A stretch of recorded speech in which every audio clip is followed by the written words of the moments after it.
Well, it's that time again, and it's Ralph and Lonnie back with a forecast. And how can we believe that it's already November?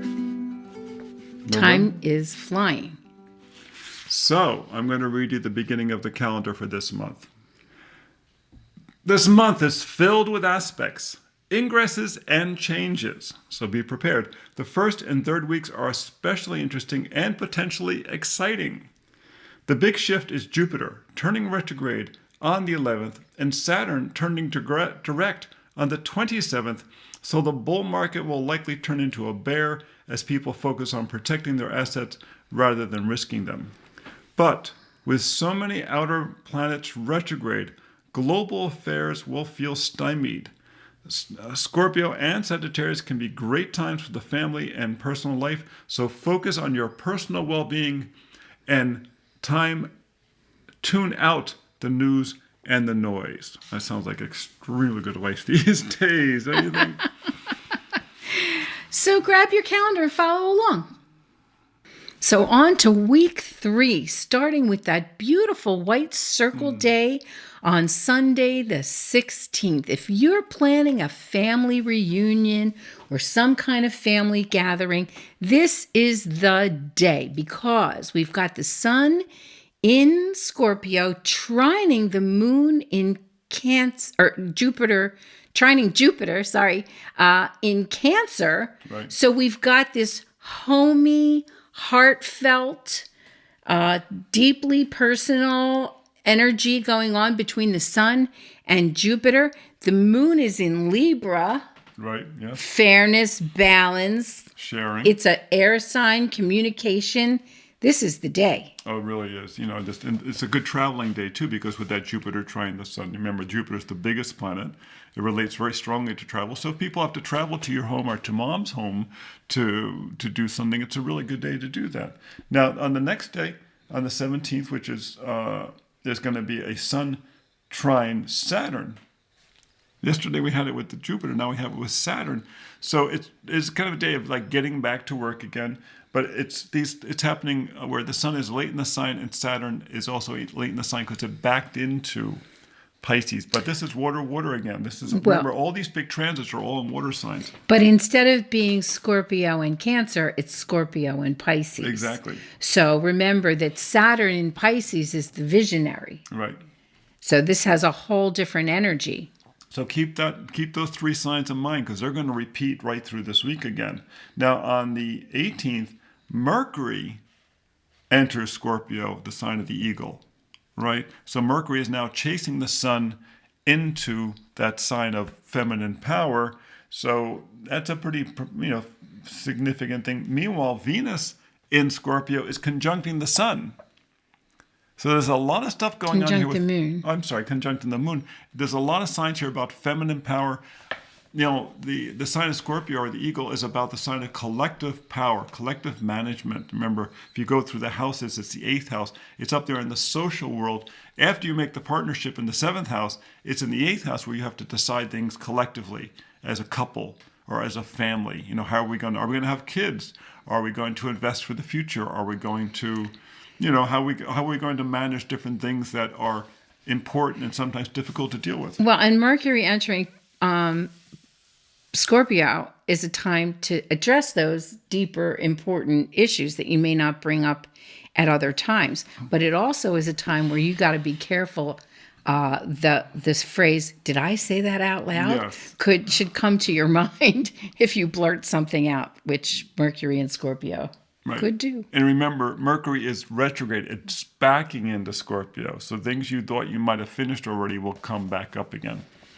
Okay, and then let's see. On the Wednesday, we warned you the third week was consequential. Is the new moon at 10 degrees, 28 degrees Scorpio at 10:47 p.m. 28 degrees Scorpio. How could I forget that?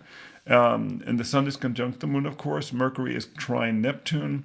Mercury is opposite Uranus. Mercury has been making a whole series of contacts with the outer planets.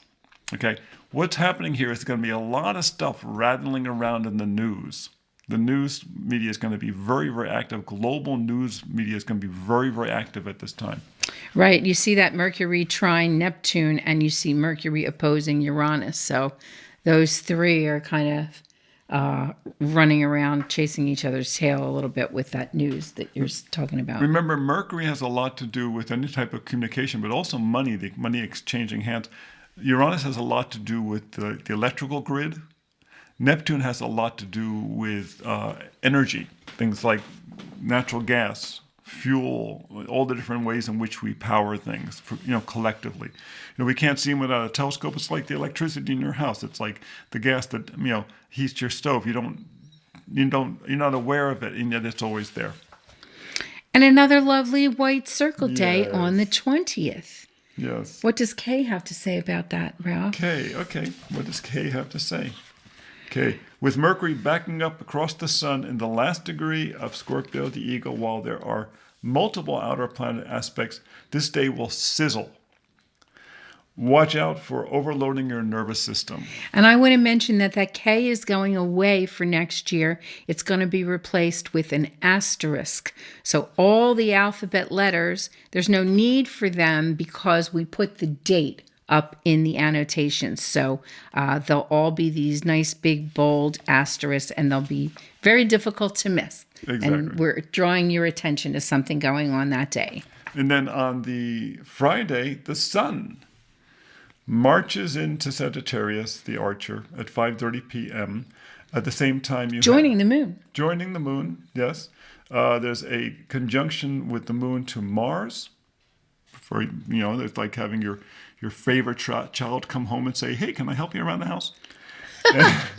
Oh, that'll happen. Yes. And then the sun is trine Neptune, and the sun is opposite Uranus.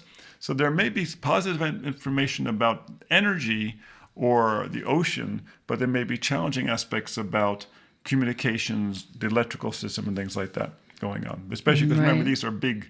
These aspects are going to be felt multiple days beforehand and multiple days after, because Neptune and Uranus move slowly. The sun only moves one spot at a time, like the king in the chessboard. It only moves one space at a time. Well, and Saturday the 22nd draws attention again to the fact that Mercury is the big player in this month. Yeah. Mercury is trine Jupiter, trine Saturn. All the while the moon is squaring Saturn and Neptune. So this is a day to kind of get your experts in line. Listen to the people who have the ideas or who can help you, Jupiter or the structure, the Saturn. So see if you can pull in markers for people who can actually mentor you or help you in some way. This is what you call grand trine in water. So it's a deeply emotional, deeply powerful time. It's going to be going on several days before and after. So be aware of that. Be aware that it's going to affect you emotionally. So we'll look for you again at the next forecast. Make sure you visit us at Planetary Calendar Astrology on YouTube. And you can always visit our website at planetarycalendar.com. And as we're coming close to the holiday season, a perfect gift would be Reclaiming Astrology from the Patriarchy. The story of the stolen zodiac begins. This has been a labor of love for us. It tells how the signs were changed. It tells how the sacred geometry was broken, and about how we can dramatically improve the practice of astrology by getting back to the original geometry and the original signs. And another wonderful gift, of course, is the planetary calendar for 2026. If you want to be prepared for the coming year, comes in the wall sizes, comes in the pocket sizes, and in the day planner, of course, and the digital. So just saying, you might find it helpful as we go into another really interesting year ahead.